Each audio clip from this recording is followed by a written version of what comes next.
في راجل ممكن يخسر فلوسه أو يمر بأزمة مادية، فيحس إنه خسر جزء كبير من نفسه، مش عشان قيمة الراجل في فلوسه، لكن لأن بعض الرجالة طول عمرهم شايفين نفسهم: أنا المسؤول، أنا اللي بحل المشاكل، أنا اللي بوفر، وأنا اللي الناس بتعتمد عليه. وفجأة يحصل ظرف يخليه مش قادر يعمل الحاجات دي، فبيحصل له حاجة علم النفس بيسميها identity crisis أو أزمة الهوية. فيبدأ يسمع جواه صوت: أنا فاشل، أنا مش قادر، أنا بقيت عبء.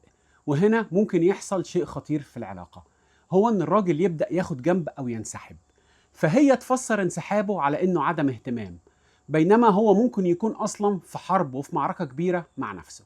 وعشان كده دور الزوجة مش إنها تدلعه ولا تعفيه من المسؤولية، ومش إنها تذله أو تفكره كل يوم إن هي اللي شايلة البيت.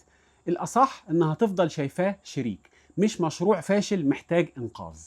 تساعده لو تقدر، تشاركه في الحل، لكن من غير ما توصل له رسالة أنت مش قادر وأنا اللي شايلة، لأن دي بتبقى كبيرة قوي عند الراجل.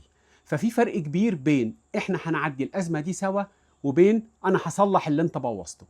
واحيانا اكتر حاجه الراجل بيبقى محتاج يسمعها في وقت الازمه دي او في الوقت اللي حاسس انه ضعيف، مش انا هعمل كل حاجه مكانك، لكن انا معاك وهنلاقي الطريق وهنعدي الازمه دي مع بعض. لان العلاقه الصحيه مش ان واحد يفضل شايل التاني طول الوقت. العلاقه الصحيه ان لما واحد يقع، التاني يمسك ايده لحد ما يقف تاني.